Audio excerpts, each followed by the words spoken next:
You're now watching the Vision Channel, where Habakkuk 2 and 2 says, write the vision and make it plain, so they that see it can take it and run with it. This is the channel where faith and vision collide to bring forth a manifestation. You're watching the Vision Channel.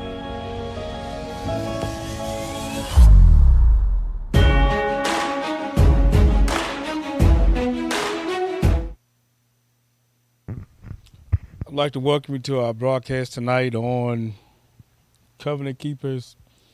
Tonight is going to go probably just a little bit different tonight. Tonight I'm going to actually be interviewed by none other than one of my very first books that God has called and chosen me to write. And we're going to get into, we're going to discuss the garden, what the garden is all about. And I guess my wife, if she's going to interview me, my wife is going to interview me.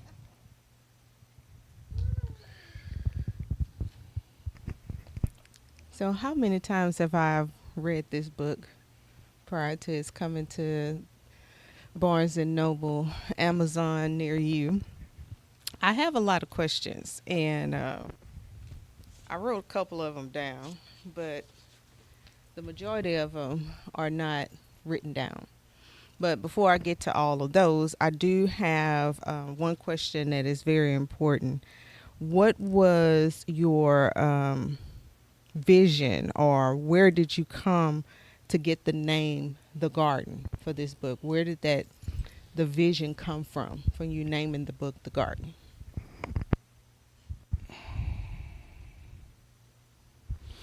I think that the topic or the name of the book didn't come from me at all. It was one of the assignments that he told me exactly what to name it. This book that is written, this book was written based on the variants on how to develop the book, how to write the book, but it was all based on where the first marriage was actually instituted and where God gave Eve to Adam. It all originated from the Garden of Eden. So because the garden itself, if you think about a garden, you think about what needs to be planted in a garden, how a garden needs to be cultivated, because it needs to be cultivated by the hands of a cultivator. And when God created the first man, he created the first man in his image and his likeness.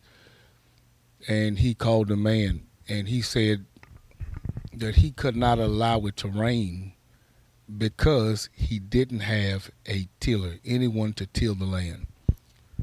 That word tiller is synonymous. The word synonymous just means the same.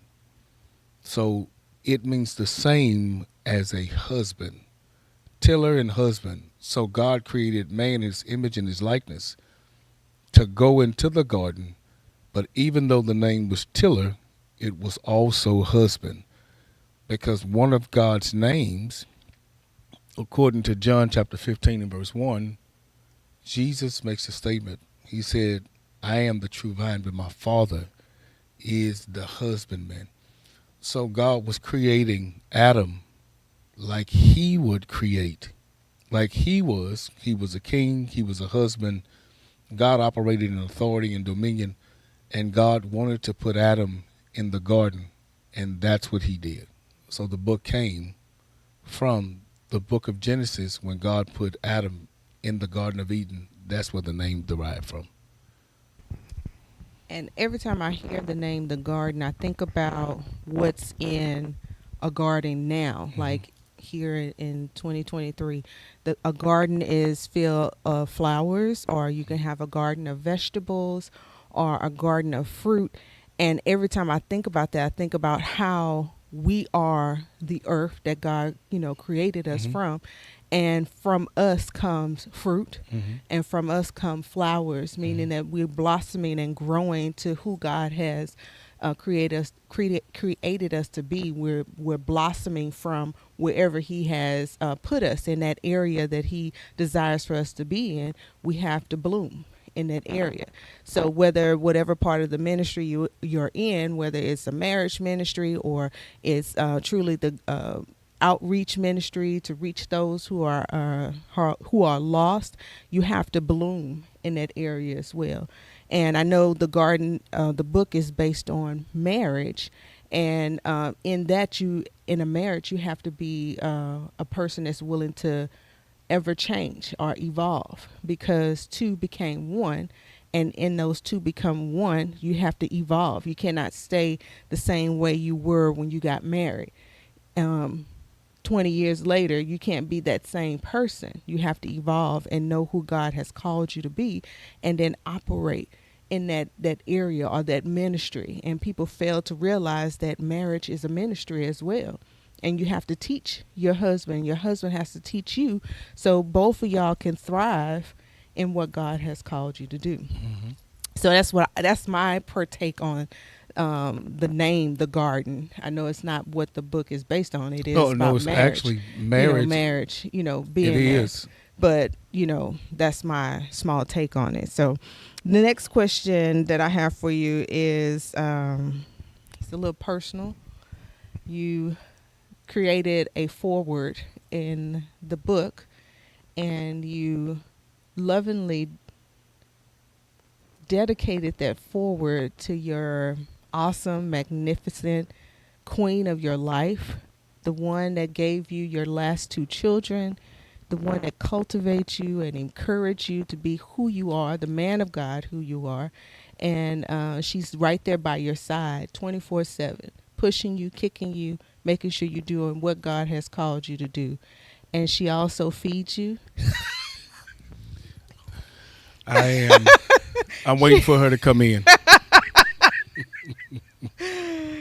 She cleans for you. She, keeps everything in line. And how she doesn't cook. She made rice for the first time, and it wasn't minute rice.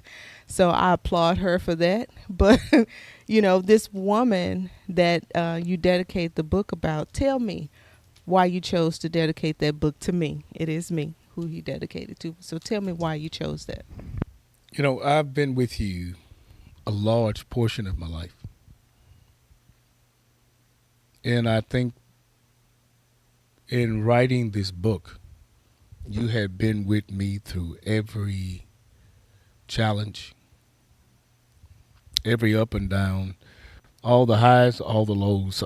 So you've been with me. You've seen me at my worst. You've seen me at my best. You've been with me through every challenge that I ever had. And even though the challenges came, but we overcame every challenge. And you was there at my side. And in writing this book,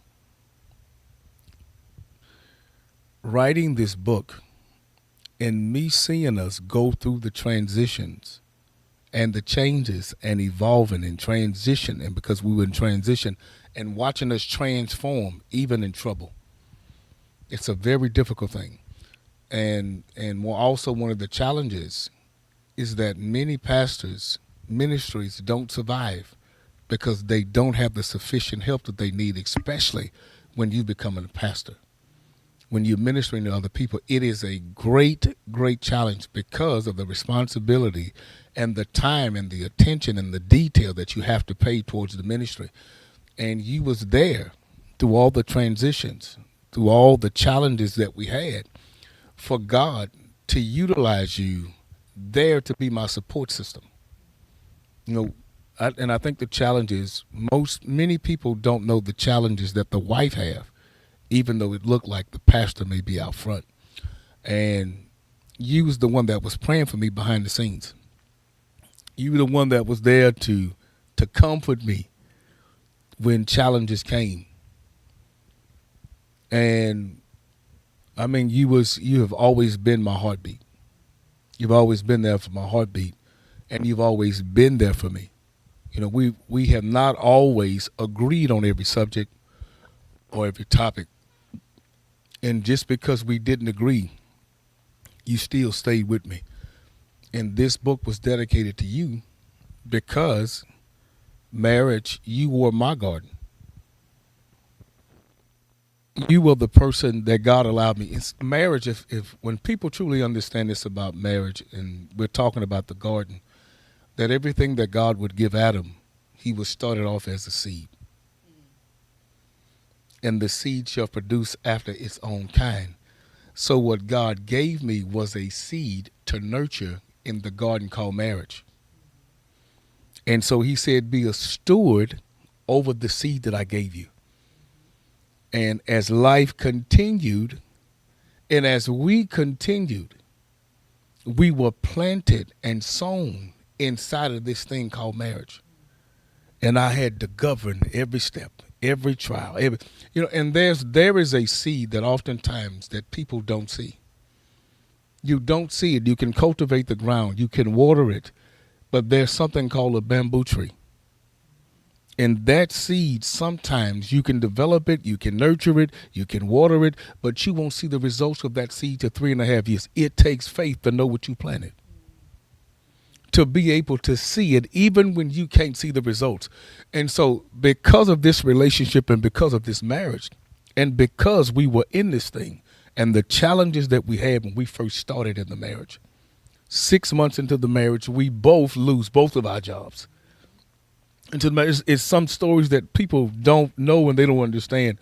So when you start talking from that reference, for us to grow and not seeing the residual or not seeing the results that we desired to see, even when we prayed, we were that bamboo tree and you stuck by my side.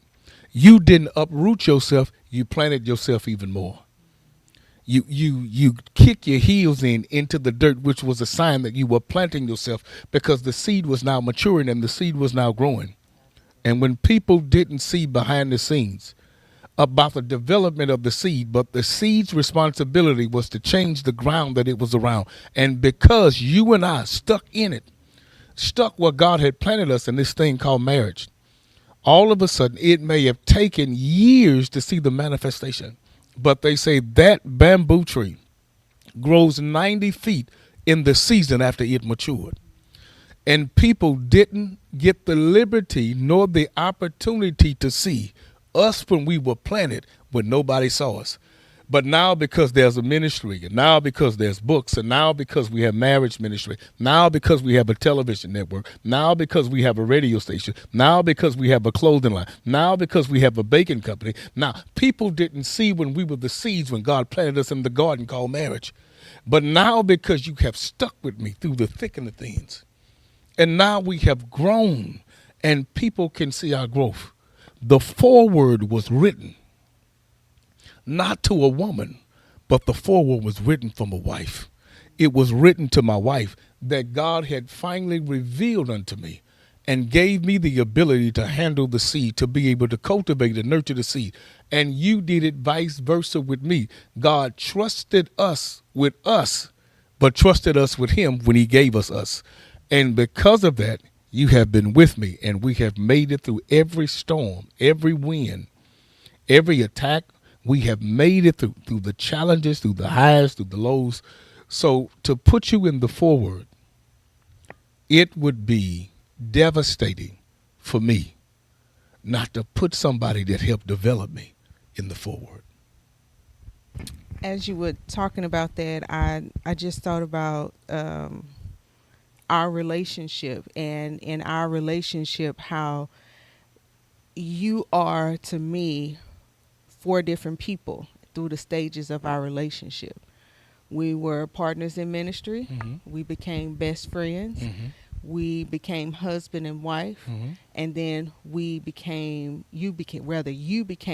the father of my 2 children. Mm-hmm. And I look at that, each person, I had to fall in love with each person in that phase of our lives. By being, in ministry together, you start working with the kids just because I was working with the kids. I know, you don't have to tell me, I know. and then for us to start dating, and then we end up getting married 6 months later. Who would have thought 6 months later after I said yes, I go on a date with you, then we would become husband and wife. And what it was like 9 months after we got married, or 7 months after we got married, then I get pregnant with our first child. And, years later, with another child. So I had to learn to fall in love with each phases of our life with you.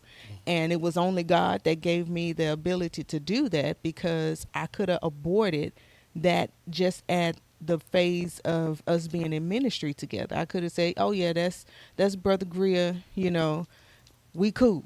Hmm. He cool, he a cool dude, but never seeing you in the eyes of you being my husband.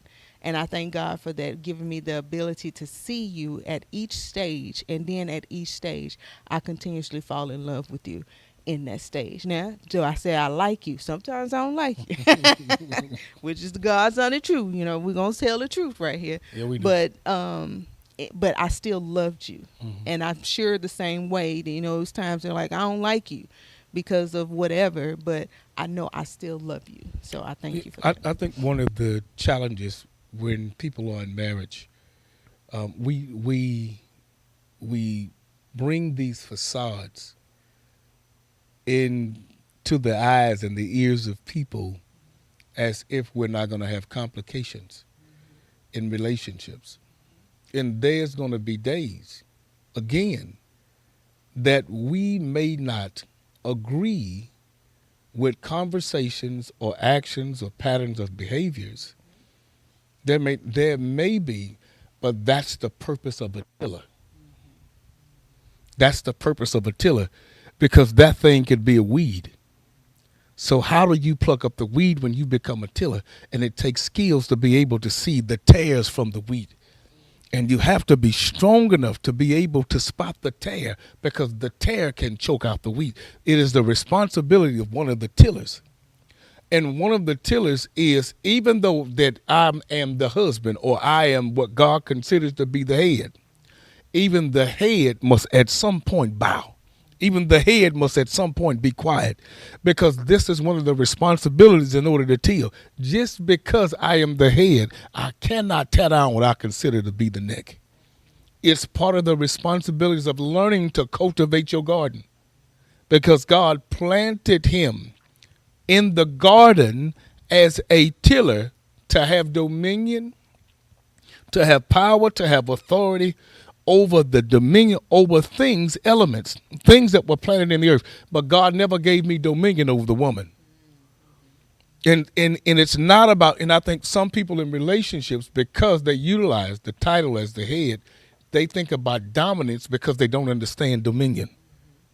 Dominion was never given to the woman, never given over the woman.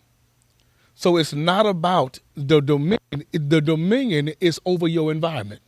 Don't allow anything to come in this environment. You should be able to produce as a tiller, or synonymous for the word husband. It said that I should be able to multiply. I should be able to replenish, and I should be able to subdue. So the garden is where the instructions that God would give Adam, that anything that will come in this garden, you have the ability and the power to subdue it. So when anger comes, you should be able to subdue it by submission, not using the authority. And that's one of the real responsibilities of being in marriage and having the garden and having the responsibility and having this role as a husband and operating as you as a wife. That's one of the responsibilities God has given us. So when God gave me the idea of writing the book, he gave it based on my lifestyle. This ain't something that God just gave me. I just wrote down to make it sound good. No, how God allows me to write different materials or teach or minister anyway, I have to go through the purifying process to write it. So I can't write something that sounds good that doesn't match my lifestyle, that doesn't reflect the image or likeness of God. It doesn't work that way with me. He makes me go through the process. He makes me experience the pain. And after I experience the pain, then he promotes me by telling me, now you can write the book. That's awesome. So we're gonna shift gears just a little bit, and in shifting gears, I know that the garden has 5 chapters. chapters in it, and each chapter is great, as I previously have read the book. But one chapter kind of stands out, and that's chapter 3. And I'm gonna read a little insert from the book. I wrote it down so it'll be easy for me to get to. And chapter 3, it states, is the chapter is called "Loss of Intimacy." And a quote, it says, "Love creates, and when you find people who can express love outwardly, it is only because they carry love inwardly." And my question to you is, what makes love inwardly so imperative in a relationship? I truly believe that what we consider to be love is only face value. It's dealing with our emotions. It's dealing with the feeling. So your feelings can change. Like you said, we stated earlier, that this love inwardly is not humanistically. Until you have a relationship and understand who love is. Because love is not what you do. Love is a who. Love is who. God is love. One of the commandments that Jesus would give his apostles before he left, he said, love your neighbor as you would love yourself. Love God with all your heart, your soul, your strength, your mind. So he's telling you, I need you to become this love. So in understanding who love is, not what love is, understanding who, because when you can understand who, you can operate in who gave it to you. You can operate in God. So when the Bible discusses that love covers all things, that love conquers a multitude of sins, that the only way you can do that is now represent Christ. Because if love can conquer a multitude of sins, then who conquered sin? It was the one, for God so loved the world that he gave his only begotten son. So because he loved us, he sent his son. So the first sign of what true love is when love comes within. So if love comes within, if Christ come within and he dwells in you, then you can express Christ. The Bible says in Corinthians, it doesn't give an account. It doesn't keep an account. It's not prideful. It's not puffed up. It said it doesn't matter if you have the gifts. You got all the gifts. You can speak in tongues. You can speak to the tongues of men and angels. But if you don't have love, he said, you're nothing. You're like a tingling glass or tingling cymbal. A sign. This, because it expresses that love is not an action. Love is a person. But because you understand the person, now you can act because love was within. So it doesn't matter if a person don't like you. It doesn't matter if a person ain't listening to you. It doesn't matter. It doesn't change the love that's in you. Love always wins. Love always gives. It's always present. It's always there. So when you say you understand this definition of love within, it is the love of Christ. When Christ enter into your heart, nothing breaks it. So there won't be a divorce if it's love. So the loss of intimacy is not the loss with your spouse. You didn't lose intimacy with your spouse. You lost intimacy with Christ because your heart was hardened in that relationship. So you lost intimacy with Christ. So you lost the natural because you lost you lost the relationship with the spiritual. So because of that, then there's divorce. But in Scripture, if you know what love is, if you know, see, you can get me to talk about Scripture now. Scriptures are popping up in my head. So one of the things that God, in essence, to show what love was, that God would have a prophet to marry a prostitute to express his love for a nation. That love was within. He would mix the profane with the holy to show them what love was. Not understanding.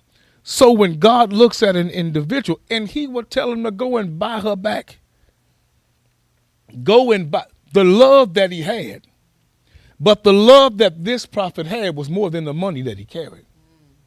And many people in relationships, when you're talking about the loss of intimacy, how can you lose intimacy when you lose money? It's one of the attacks that the enemy use. And see, we use the phrase of the term, there's no finance, there's no romance. And if you have concluded that finance will bring you romance, when the enemy attacked the relationship, he's going to attack the relationship in the finance where your strength is. But your strength was not in God. Your strength was that intimacy. It was in money. For the love of money is the root to all evil. I want to. For where a person's treasure is where his heart will be also. So if my heart is with you, then money can't stop me from being with you because my love that I have for you. It's, so intimacy is not lost with the spouse first. That intimacy was lost with God. So that love must be within. And it's displayed. What you have inwardly will be displayed outwardly. Well, that truly answers the second part of that question. How is it that, and the question is, but you basically explained it. How is it that when love is lost inwardly, how is there love on the outside? How, like to explain it in layman's term, when my inside say I don't love this person because this person has been X, Y, and Z to me. This person has done X, Y, and Z to me. How can I love that person outwardly when I'm losing love on the inside? I'm hurting on the inside because this person abused me physically. This person,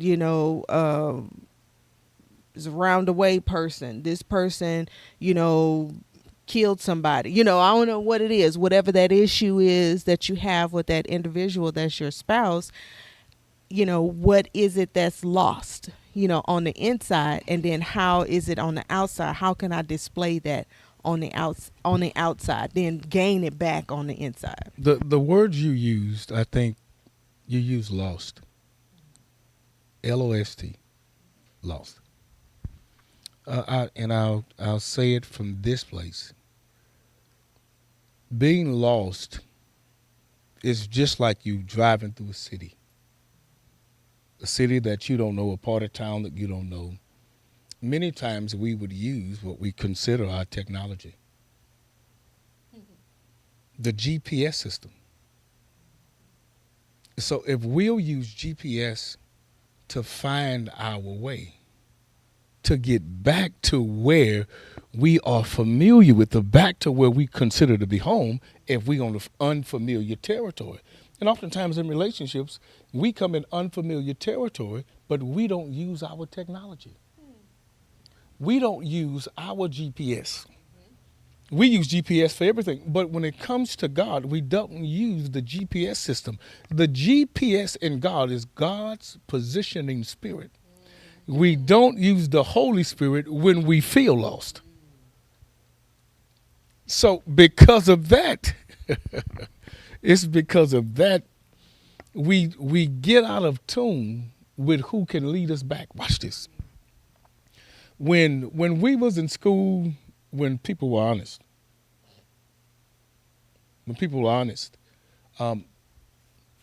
if we lost something, they would always place it in lost and found.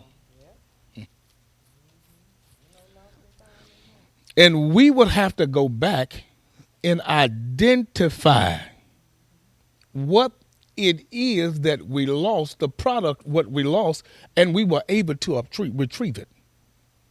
Because that's why they called it lost and found. But the one thing about God, and I've learned about him, that when we are lost, if we call him, he can identify that we are his and we're found. No matter where we are, he can find you. If you're in depression, you can be found if you lost. If you're oppressed, if you're sad, if you're mad, if you're angry, no matter where you are in that relationship, God has the ability to be able to find you. If you're driving in the car and you're feeling down, God can find you when you are lost because you were his. He said, I've come to the lost. So if he's come to the lost, I've only come to the lost. So if he came to the lost, if you feel lost in that relationship, he's going to find you, as he would find the woman that was at the well, that was in Samaria, as he would find the man that stood at the pool of Bethesda for 38 years because he was lost. He would find somebody that was lost, that kept being missing seasons. He would come to that individual and he will find you because you are connected to him. Even when you're lost, he can find. Because why? Because he can identify you as his own. That's truly, excuse me, that's truly the response that I was looking for. I didn't think about the GPS part or whatever, but truly getting back to God. If you get back to God, who is your creator, who gave you love anyway, because he was love. So it's the point, if you are able to get back to God and love, then you'll be able to love that individual again.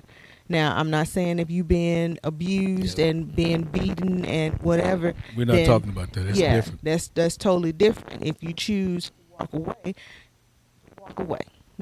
and for your safety, for your children's safety or whatever, walk away. But if it is something where that person hurt you on the inside, you'll be able to I guess like be rehabilitated in your marriage, so you'll be able to get beyond it. For us, of our marriage, it was interference, Mm-hmm. and it was the endurance of both of us being able to push past that Mm-hmm. issue and able to continue to love one another, even though we may have not liked one another. We were still able to love one another in that issue, Mm-hmm. able to grow from it. And that's truly what I'm speaking about. You have an issue in your marriage, you may not like that person right now, but you're able to love that person through it. And then going through it, it makes you and I stronger as a bond, because we're able to endure, Mm-hmm. and we're able to fight whatever the enemy is able to throw at us, because we are forced to be Working with. Mm-hmm. and the bond that we have between one another is God. So who can come against you? If man and woman and God is unified, then who gonna come against you in our relationship? Whatever they throw out is gonna be thrown back onto them, because we are people of prayer. We believe in prayer, Mm-hmm. stand in faith, and then that keeps our bond stronger, Mm-hmm. because God is there in our relationship. So awesome. You answered the question just as I wanted you to answer.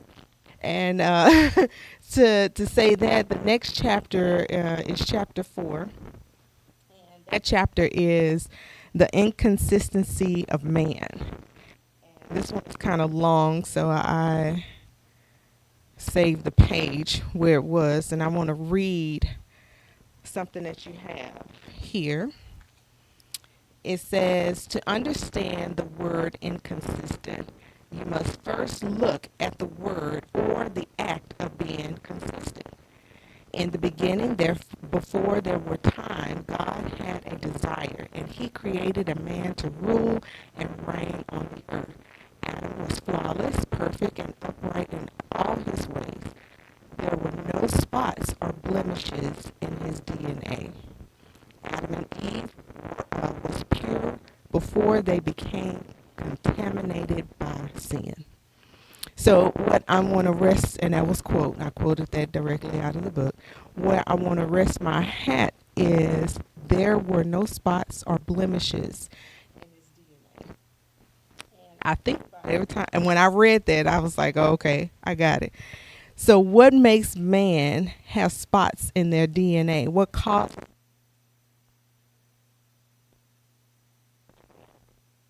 what infects their marriage to make it have DNA dysfunctions? If you look at it from a medical standpoint, I'm quite sure you look at it from a medical standpoint. In order for us to get infected from DNA, there has to be some type of transfusion, something that is inserted into the body that will cause a defect. And I think I also stated this once, I think in the book, that with Adam and Eve, what infected their DNA because something came, death came through now downloading. It's what they looked at that entered into their own life. And I think the challenges with us when it comes to DNA, how they used to identify fathers, they used to identify it through blood, and now in their mouth. So one of the ways that the DNA was infected and God allowed us to see the infection of the DNA because Adam never had his own language. That every word that proceeded out of the mouth of God, Adam spoke. Adam didn't have a different language than God. He didn't have that. So in relationships, how we know that he was infected and his DNA changed because he said or stated in the conversation with God, I was afraid and I hid amongst the trees. And the first thing that God said, who told you that the DNA changed and now Adam was infected when he was effective? And this is one of the ways that DNA can change, and this would sometimes deteriorate the body. And death came because of deterioration. Death came because the DNA was infected. It changed the origin of his persona, of his personality. It changed everything about him. His DNA changed, so the father had changed. And many times in relationships, we can start off great. But if I start cussing and fussing at you, how did I get to the cussing and fussing? That means something infected the DNA from when we first started. Why? Because the DNA changed. Because DNA, when it comes to identification, is what comes out of your mouth.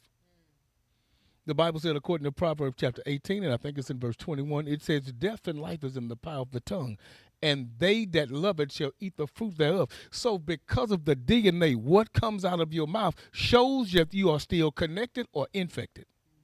And that changed the origin of Adam's life because what came out of his mouth, now he switched fathers. And I think in challenging times, and we think that when the relationship is connected, we were connected by God because no person should get married without an assignment. If you get married without an assignment, then you'll become the assassin to the marriage because you don't know the assignment. Then you will infect what God desired to be effective because you don't know the assignment of why God told you what marriage was. And I truly believe that one of the signs that your DNA has changed. Your Dana is what we call it. Your Dana. And it identifies who the Father is. And I truly believe what comes out of our mouth will determine who our Father is. Will it be Satan now, or will it be God? Would God be the Father because God is the Father? But Satan also have children. As Jesus would express, you are of your father the devil. So he would express that, but the DNA will change based on what comes out of an individual mouth. And you can tell that the love of the Father is no longer in them in the DNA change.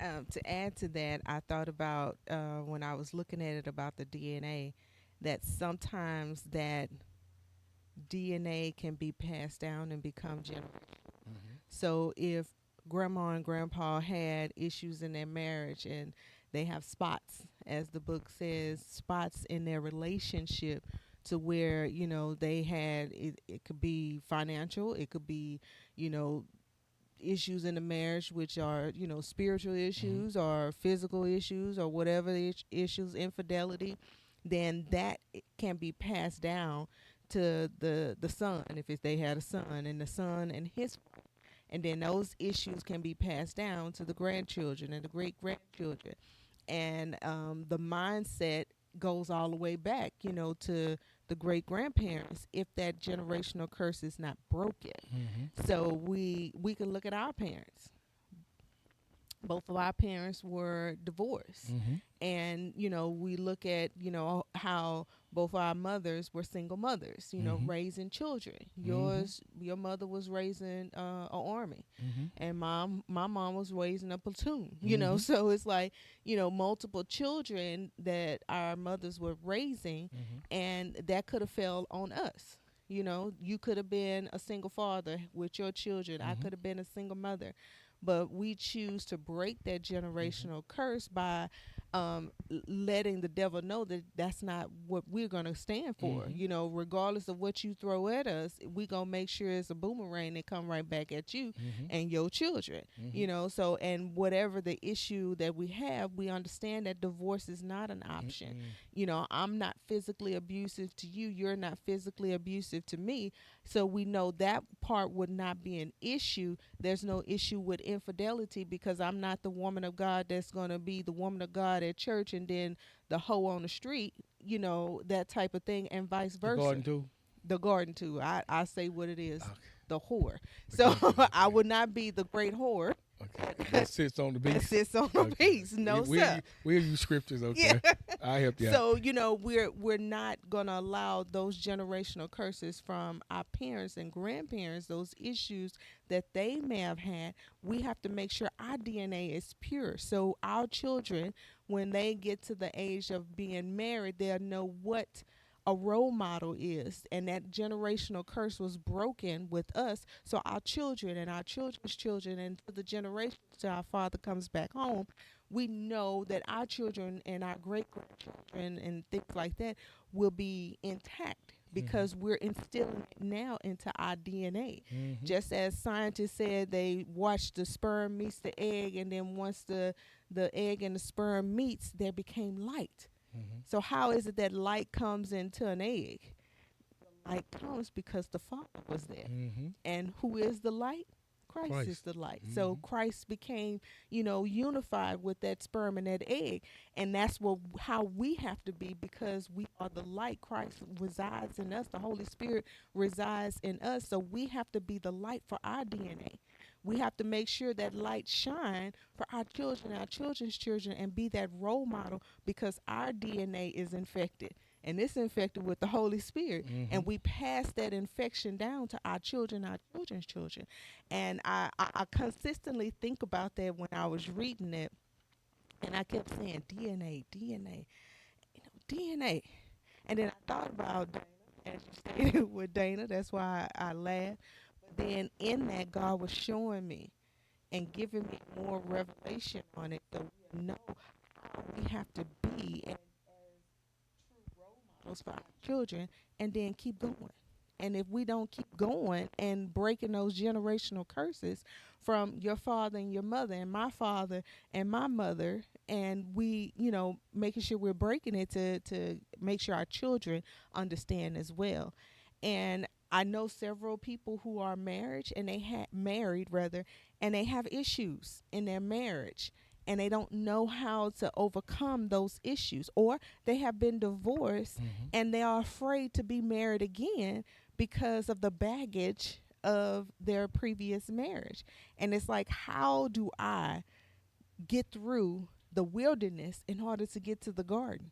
Because their mindset is lost in the forest because of what happened to them in the past. So how do I, as that individual who has a mindset of the forest, how do I get through the forest of all the weeds and dead leaves and broken trees in order to get to the garden where the fruit is and the blossoming of the flowers?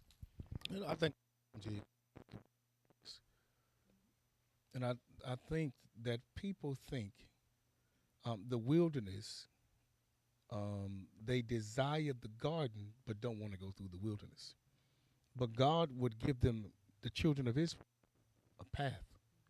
And the path that he directed was the wilderness. And the wilderness was the sign that they were willing to get to that garden. And I think people don't want to take the corrective steps in order to get to the garden in the wilderness. But it's in the wilderness where you learn God. It's when the wilderness where miracles come. It's when the wilderness you learn when God is Jehovah Jireh, He's a provider. It's in the wilderness where you get to see that God becomes a shining light, because it's the wilderness where you begin to see angels. It's the wilderness where you win before you get to your promised land. But God reveals to you while you're in the wilderness that you can Absolutely. depend on Him, that you can trust Him, that He's going to guide you, that He's going to lead you. He said, I'll be your cloud by day and your fire by night. That was not in the garden, that was in the wilderness. Absolutely. So, and it's because of that. So when you get to the forest is only a sign where seeds have developed. Ooh. The forest is a sign because trees at one point were seeds. You in the you go to the forest. But the problem is our perception and what happened to us before we got in the wilderness, and we're blinded by the forest because of the trees, because we don't see growth. And this is how we need to be when it comes to what we say. I'm just trying to get to the promised land. You can't see the forest because of the trees, not realizing that trees are a sign of growth because the seed matured.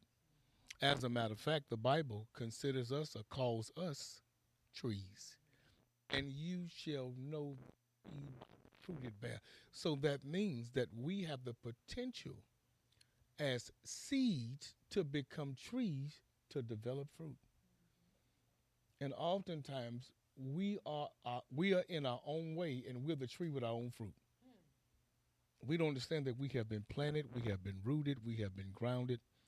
We don't know. So, and I believe that this is the challenges that we have in relationships. We're not thinking, we think that we're not winners in the wilderness. But it's in the wilderness where Moses found God. It was in the wilderness where the children of Israel saw the acts of God.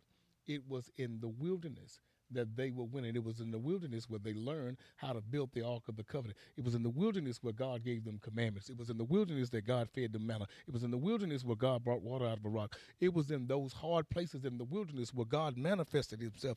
And I think when we come to our own wilderness, we got to know that the wilderness is not the resting place. It's not the resting place. And I'll say this. God had them to build tents in the wilderness. What was the purpose of them building tents and not houses? Because the tent is only permanent. The tent is temporary, but the house is permanent. So if you are in a wilderness or wilderness in your relationship, it's not a permanent place. It's a temporary place. And God is not going to allow you to stay there. He's just teaching you and developing you there so that He can lead you into a promised land. And as you was talking about the DNA part, I kind of lost what my thought because you kept going. But after you was talking about that about the wilderness, I kind of thought about how in that part of your life is when you are going through an issue in your marriage and then you divorce or whatever, that part that gives you that quote unquote baggage, it helps you understand and what you should and should not do, or what you should and should not go through in the next relationship. So if you choose to seek out marriage again or whatever in that situation, you have the understanding of what I don't need to do, or what I don't need to be like, or who I need to be, or who I need to pattern myself after, which is God, and for the Holy Spirit to lead you in that area is very imperative. I can't even say the word. Imperative. Thank you. For us to be as people of God, so we'll know how we should be. And it's kind of hurtful to us to see people going through issues or going through problems in their marriage, and then we not know what to do or how to handle it. And I look at that, and I think about, we as people of God have to continue to give younger people that are younger than us that knowledge and that understanding to build us to be build the next generation so they won't be afraid of marriage, because a lot of the children, not children, but a lot of the people who are in their 20s or their 30s are afraid to get married because mom and dad was divorced or got a divorce and it was something bitter, and then they fail to want to be married because they're like, I don't want to go through that, I don't want to have this. And then you make yourself a roundaway person, I'm with this person, I'm with that person. And how is it that that generation can learn to love and to be in a relationship so they can grow and develop? How is that? I think that many people are afraid of challenges, and I think they're afraid of trials. Everything we do is trial and error. So you have to learn, and you can't fearful of falling or fearful of failing. Because a lot of times we look at the pattern of somebody else's life to try to see if our success will be patterned after that. So because they failed, they were not successful. And because their life, it appears to be ruined, so we take on the ruins from their life, so we depart from the life that God intended for us to have. So we make their relationship God relationship. We make their relationship because it failed. But and I'll say this: if you want to pick up that habit, there's nothing that no one has ever done that's successful that have not failed. As a matter of fact, the Bible says that even a just man will fall 7 times, but he'll get up. A lot of times our mind is centered and focused on failing before we ever find out what future is. So we go into it thinking failure, so we make options to get out just in case it fails.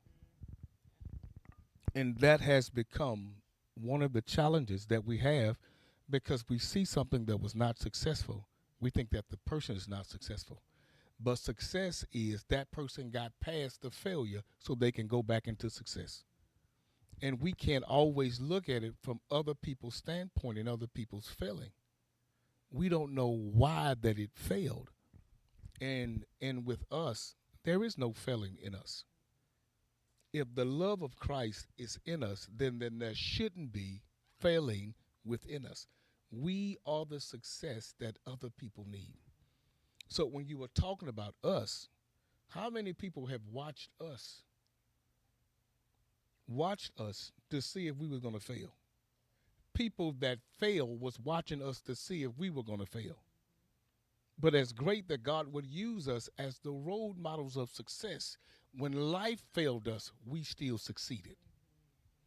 So when jobs came, people came against us, the enemy came. So when life around us failed, what God placed in us was to prevail. And that's what relationship and marriage is. And this is what the garden is, because we became the seeds. Whatever environment that you plant us in, we're going to develop and we're going to grow. That's why, because we are not planted inside of a job, we're planted inside of God. That's what the seed is. Absolutely.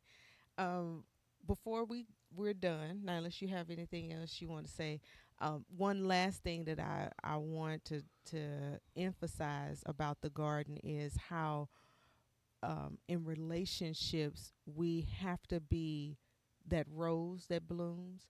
We have to be that strawberry that grows on the vine, how it develops, and it's always changing. There are seasons to grow roses, there are seasons or climates that you can grow roses in, and the same for fruits and vegetables. There's season that they're plenty, and then there's seasons where they're barren.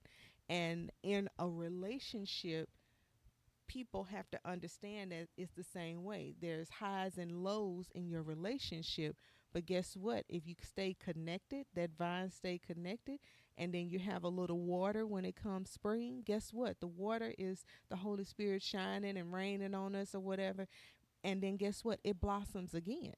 So in a relationship, we have to have the same mentality to know that if the vine stays together, and it is able to endure cold seasons. It's able to endure fall where all the leaves fall. Is able to endure blazing hot oven summers, and it'll be able to blossom in the spring. And just like God created these 4 seasons, we as people of God, and then us as people that are married, we go through those 4 seasons as well.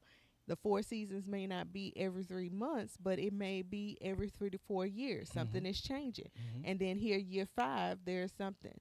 They say the 7-year itch. You get itching, and the reason why you're itching because you ready to itch and get away. When something itch, you ready for the itch to go away. So it's Scratch it. like you Looking want for to something. scratch it Yeah. and get away. Something to soothe it. Right. So in that, you have to know that that's a season Mm-hmm. that you're going through. And I can say that we have been, in the past 17 years, we have been through all those seasons. We have been in a season where we have been cold, and the cold meaning that we have not been one. We became two people again and not staying as one. And then in the fall, we had a lot of fallouts. It's a good time and it's a bad time. And then in the spring, we have bloomed and developed and grew as people of God, and then as a married spouse as well. And in that, we have to remember that relationships are going to go through those seasons. Mm-hmm. And in that, you have to know, in those seasons, you have to stay connected. And we're not connected to Terrence and Nikki. We're connected to our Father. Mm-hmm. And with our Father being in there, I'm connected to Him, you're connected to Him, then we have no choice but to be connected, because we're staying in what God has ordained. And in us staying in what God has ordained, we're going to develop, we're going to blossom, we're going to be who God has called us to be. So for those who are listening, I pray that you understood where we were coming from about being in the garden, being in a place where you can develop and be who God has created you to be. And this book is available at Barnes and Noble, Amazon, Amazon, Press. Huline Press. You can go there and obtain it. This was done in 2018 when it came So. out, Mm-hmm. but it's still available to you, so you can understand each of the 5 chapters that are listed on here, and you'll be able to understand what you have to go through in marriage if you're not married, and then what you need to look for. I'm sorry, if you're married, and what you need to look forward to if you're not married. And it will help you. I've read this book multiple times because I was the proofreader for the book. So, if you choose to read it and get an understanding of it, it would definitely benefit you. One of the things, and we can close it after this, one of the things you use the rose. And the thing that many people don't understand, before there's roses, there's thorns. And many people don't know what thorns represent. So when people can look at an individual's life and they see thorns, if they knew that this was a season of growth, but even though you don't see the rose, but you see the thorns are a sign that the rose is getting ready to grow. But the thorns are also a sign of protection. That the thorns protect the rose before it develops.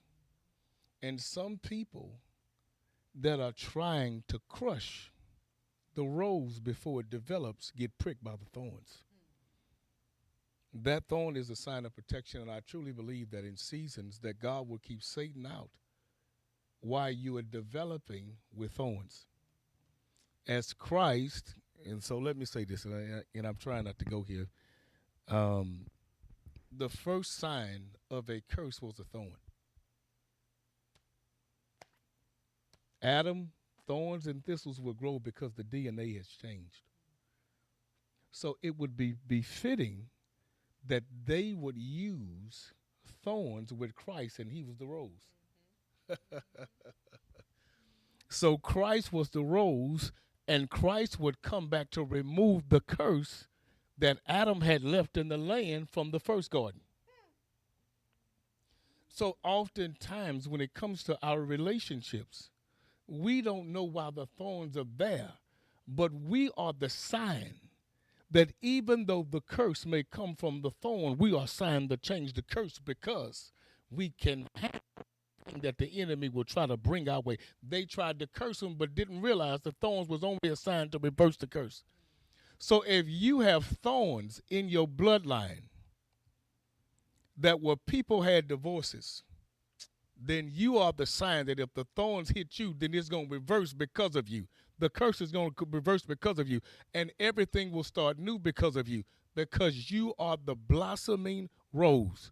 How do you know when the rose is fully developed? It's fully open. So when you're fully open, people will see every potential that they had in the season that you needed to see. Why? Because the only way you see the full potential of the rose is the iridescence of the sun. And because Christ is sun, he gives his light and you'll open up. So don't be deterred by the thorns, because God has given you the thorns as a sign of protection, but here comes your growth because of the iridescent light of the sun. Listen, we thank you for tuning in to our broadcast tonight on Covenant Keepers. We'll see you next Wednesday on Covenant Keepers.